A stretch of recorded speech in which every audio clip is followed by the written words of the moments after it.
Hello, good afternoon. I'm Kwakutre. Welcome to the news. Construction work on the Kumewu Government Hospital at the Seche Kumewu district of Ashanti, which was abandoned some years ago, has resumed. This follows negotiations between the Ministry of Health and the contractor executing the project over variations in the original contract sum due to delay of work. Civil works, according to the contractor, are expected to be completed by the end of the year, followed by installation of equipment and officially handed over by the middle of next year. Initiated about 10 years ago and expected to have been completed. However, work was suspended due to lack of funds and other administrative issues. The Ministry of Health intervened and sourced for funds for the contractor to return to site 5 months ago. The Ashanti Regional Minister, Mr. Simon Osei-Mensah, toured the project site as part of a routine inspection tour of the district. The project engineer, Mr. Ujo Cephas, gave the assurance that the project will be completed on schedule. Currently, we are done with the major plastering of the works at the blocks. The block works, plastering, dressings, and we are almost done. So when you go to the town, that we have the residents over there, whereby the nurses and the doctors will be lodging. So that place we are done with the block works, and we are waiting for the roofing. Whereby recently the roofers came to take measurement on it, and latest by tomorrow or Monday they will start the roofing. So, and then when we look at this place too, we have the launch where we'll be planting the grass, the trees, the flowers, and other stuff. That place is also set now. And then the walls too, we have a place that we've constructed summer hut, and then some playing grounds over there too. You know, we finish it takes a lot of time. So we are looking at maybe January, February, we should be able to finish, because some of the machines will be import, test, train before we hand over fully. The Ashanti Regional Minister, Mr. Simon Osei-Mensah, earlier inspected work on a storm drain, a technical institute, and a police station at Bodomase near Kumewu, where he interacted with the chief, Bafuata Cheneboa, at his palace. The chief complained about poor sanitation and deplorable roads in the town. The minister also inspected the Kumewu National Health Insurance Offices, which is about 90% complete. He later inaugurated an ambulance bay.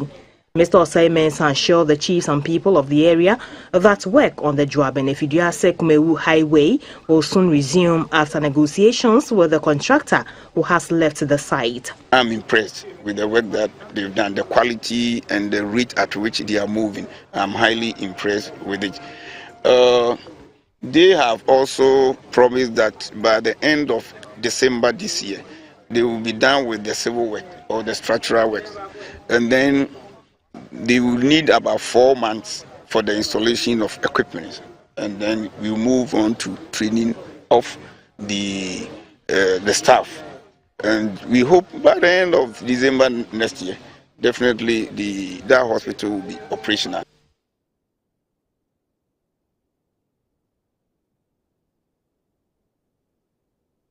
Partners in the housing sector have met at a forum in Kumasi to brainstorm on the draft rent bill and Ghana Housing Authority bill. The Minister for Works and Housing, Mr. Francis Asensu-Boakye, called for a review of the existing Rent Act 2020 to address the housing deficit in the country. Currently has a housing deficit of 1.8 million. Disparities in terms of tenancy agreement by landlords necessitate a proposal for an amendment to the Rent Act passed in 1963. The reforms include a monthly rent payment as opposed to the 6-month rent advance payment detailed under the current law. The Department of Rent Control would also be mandated to ensure standard rent charges to prevent landlords from exploiting desperate tenants. Officers from the department will also be dispatched to educate landlords and tenants on their rights and responsibilities.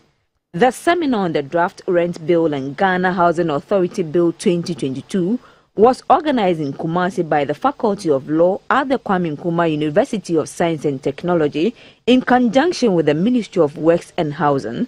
The Vice-Chancellor of the KNUST, Professor Richard Dixon, indicated that government has shown commitment to work with key partners to implement a national housing policy. The increasing housing delivery deficit in Ghana is due to the high population growth rate, urbanization, and inadequate supply of housing units to meet the growing demand.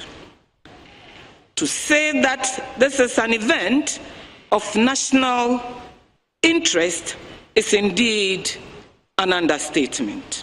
The Minister for Works and Housing, Mr. Francis Asenso-Boakye, explained the need for a review of the Rent Act.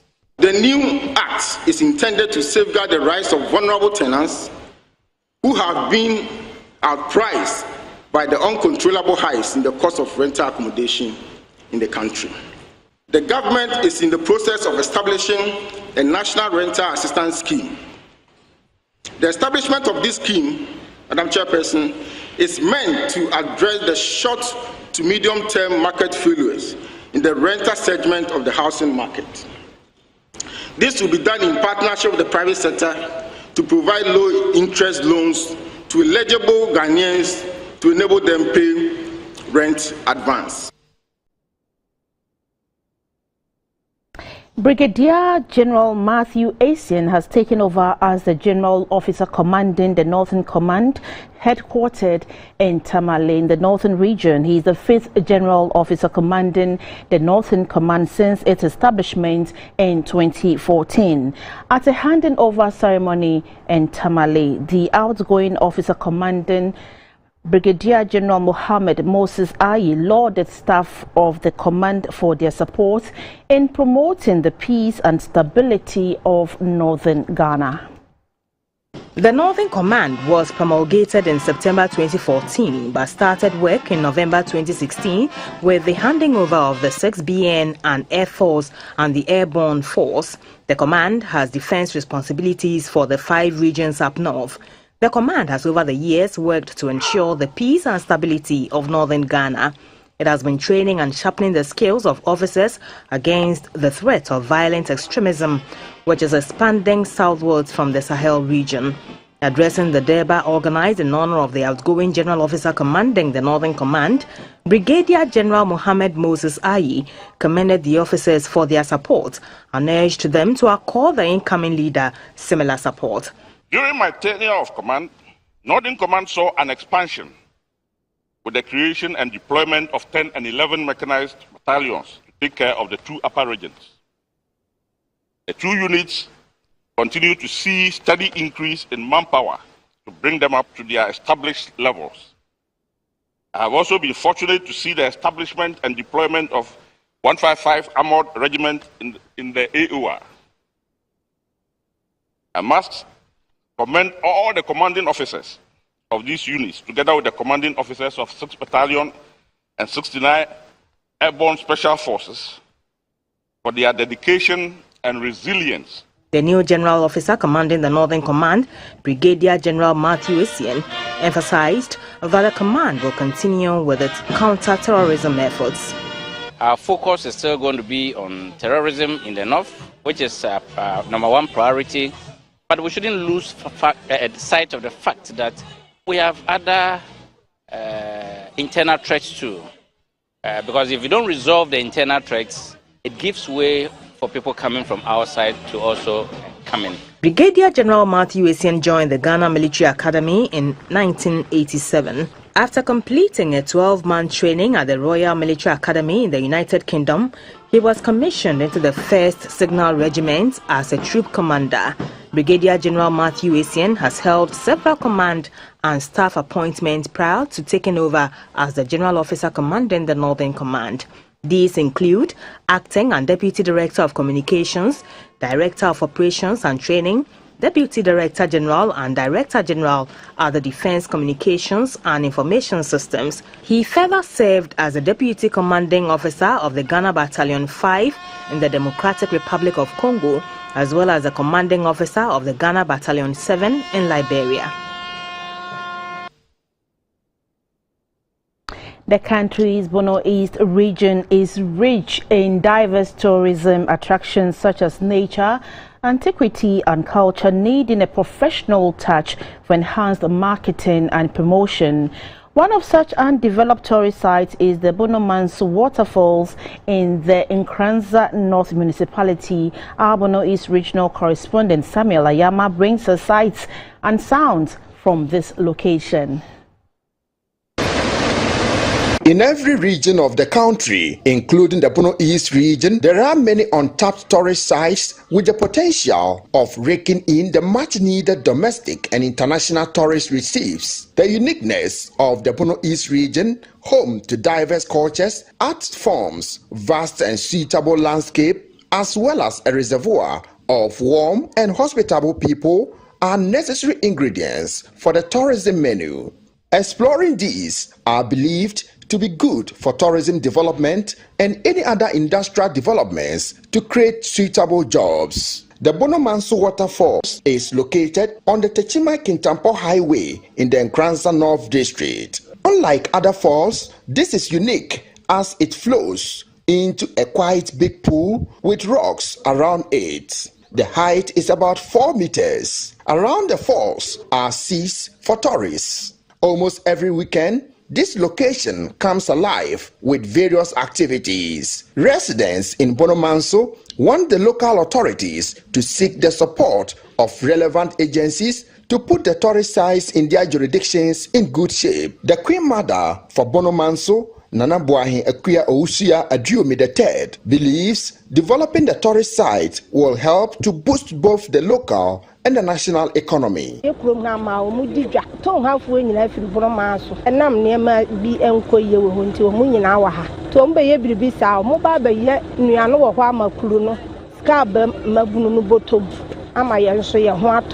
chief of Bonomanso, Nana Menka Ameyao, said government must prioritize putting all undeveloped tourist sites in the area in shape.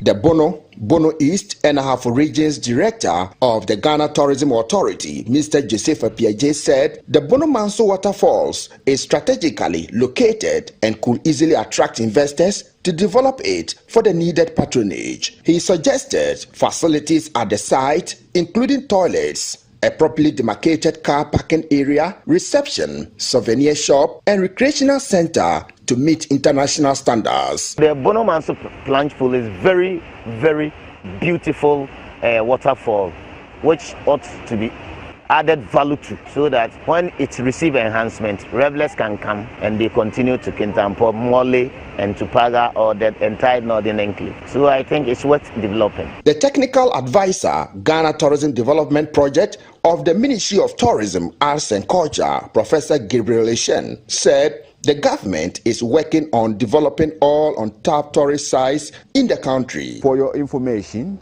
under the Ghana Tourism Development Project, there are efforts at even really looking at unknown sites or attractions and giving them the necessary support where they need be based on comparative advantage. Many say Ghana's tourism industry is a cash cow for both the nation and the local authorities. It can provide an alternative and assured source of revenue for the assemblies to win them off central government funding for development projects. The Bono East region believes the time to act to develop the many tourist sites in the region is now. For GBC News, Samuel Ayama, Bonomanso.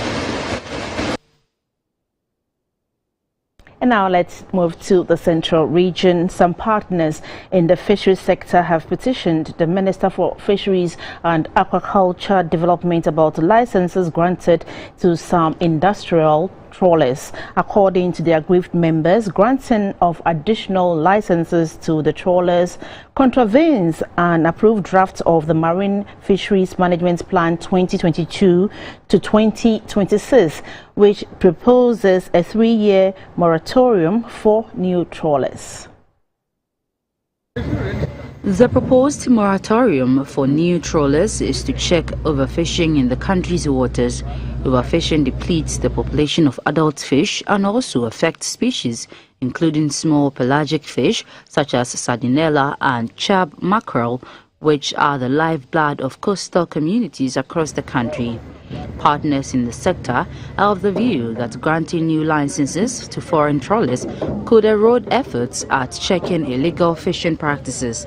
Some civil society organizations in the sector have therefore raised concerns about a letter in circulation detailing a request by some vessels that have been granted licenses for operation pending approval by the Fisheries Minister and the Ghana Maritime Authority.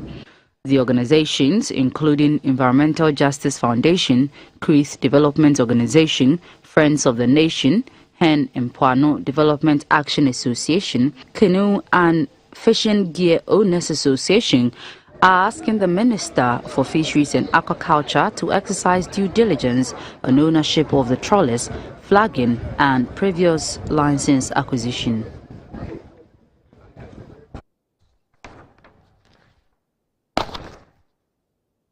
More than 100 homeless people are expected to benefit from the United Nations Association of Ghana Commission for Women and Children Affairs shelter project in Greater Accra and Kumasi. The project, which is expected to be completed within a 24-month period, will be equipped with a 250 capacity cafeteria unit, 12-unit classroom block, development center, 100 capacity accommodation, hospital, among others. According to Ghana Statistical Service, Ghana's 2021 population census is 30.8 million. Over 100,000 of these people are homeless. The data on housing that pegs the national housing deficit at 1.8 million, the figure appears scary, especially when assessed within the context of lack of effective management and regulation of housing rentals by the government. Mindful of this, the United Nations Association of Ghana Commission for Women and Children's Affairs has unveiled shelter project for homeless people in Kumasi and Accra.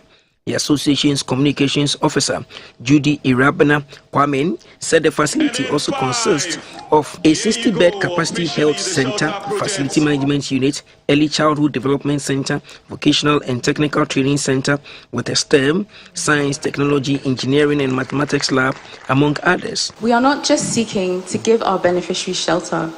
It is our vision to empower them so they, in turn, can support the socio-economic well-being of their families and the country in general.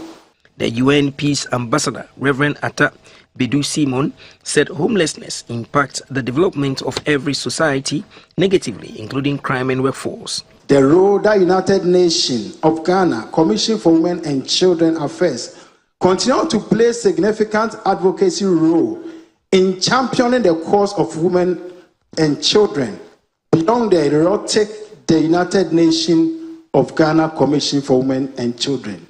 It is yet another ambition step towards provision, dignified place of abode for women and children who will be otherwise be sleeping on the street and pavement. 12 ambassadors were sworn into office, including musician Kwame Eugene, to promote the UN Commission for Women and Children Association goals in Ghana.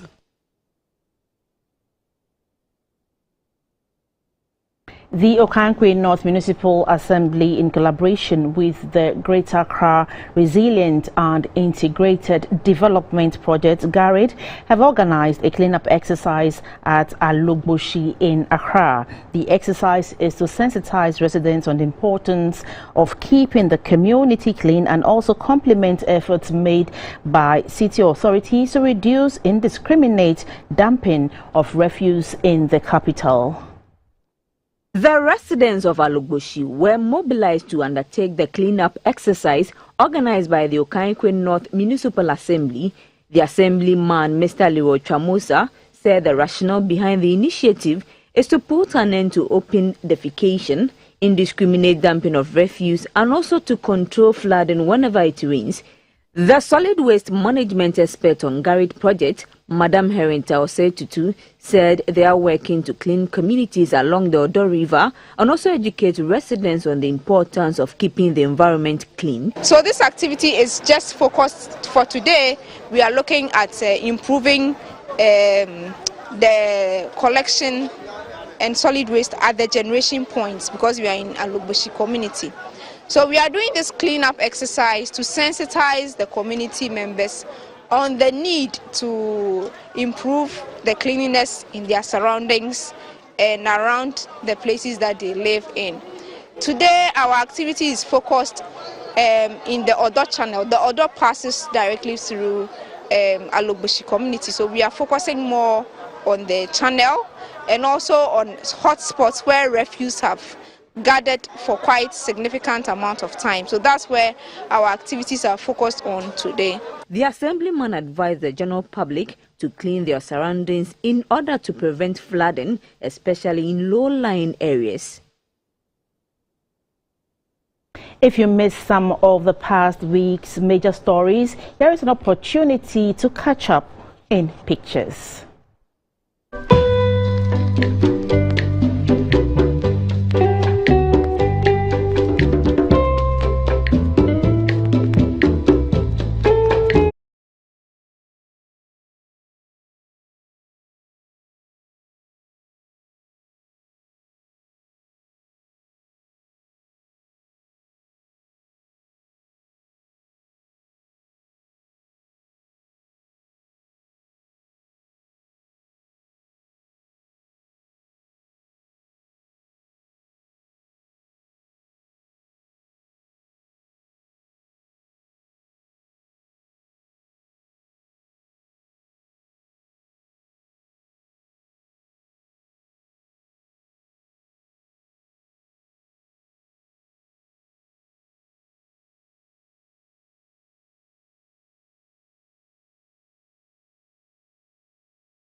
Watching News are live on GBC News and GTV. We're taking a short break. We'll be back with more stories. Please don't go away.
Thanks for staying on. The market capitalization that used to be around $61 billion 2 weeks ago jumped to $64 billion last week on the Ghana Stock Exchange. This development, the head of research of CDA Security, Mr. James Affle, said was due to the listing of a new equity on the main market last week. He was hopeful that the market may see 3 additional listings before the end of the year. He was speaking on GBC News program Market Avenue. I think a lot of things are going on. Even for us on our debt, we have some proposals that we are looking at what is happening. It has to do with investors' confidence. Looking at the way things are going, investors have now turned their attention to fixed income instrument that offers a guarantee. So normally we do book building. We go around to talk to them. Indeed, they can actually help by way of buying some of this behind the scenes so that all the at least substantial amounts of stuff. So it depends on the confidence level. Once that will be a bit difficult, so I'm not taking. Well, if it happens though, but then I won't be surprised if indeed the company is listed for the year. Still in business, as part of efforts to bolster economic and investment relations between Accra and Belgrade, Serbia has opened its embassy in Accra. Both countries also signed a memorandum of understanding on the abolition of visas for holders of diplomatic and official passports. Relations between Ghana and Serbia date back to the era of the Socialist Federal Republic of Yugoslavia in the 1960s. Then President Joseph Broz Tito and President Dr. Kwame Nkrumah were close friends and part of the founding fathers of the non-aligned movement NAM. They played prominent roles in promoting global peace and security and laid a good foundation for bilateral relations between Accra and Belgrade. After the closing of the Yugoslav embassy in Ghana in 1999, Serbia was until 2021 at the level of an honorary consulate. Prior to the opening of the new embassy in Accra, Serbia Minister for Foreign Affairs, Mr. Nikola Selakovic, called on Ghana's Foreign Minister, Madam Sheila Yokobuchi, to hold bilateral talks and sign a memorandum of understanding to deepen ties between the two countries, including visa waivers for diplomatic passport holders. The areas of defense, agriculture, digitalization, artificial intelligence, these are areas that you have a lot of expertise in. And for us, it's important that we share experiences and look at best practices. Just on the heels of the sign of the MOU, the two ministers moved to the Serbia embassy in Accra to inaugurate it. The Serbia embassy in Ghana is the first embassy on the African coast for more than 4 decades. Serbian Minister for Foreign Affairs, Mr. Nikola Selakovic, says Ghana is a gateway to Africa. Will continue to increase volume of trade between the two countries. I think that all we are witnessing a historical moment in our bilateral relations, but not only that. We are witnessing the historical moment of re-establishment of Serbian diplomatic presence in Africa. That is something we are willing to invest in. Eastern European countries' leading export commodities include pharmaceuticals, ICT, the automotive industry, mining, machinery, sugar, chemicals, tires, and clothes. While Ghana's GDP size is $67.3 billion, that of Serbia is $65 billion. And that's it for your business. We'll be back with international news.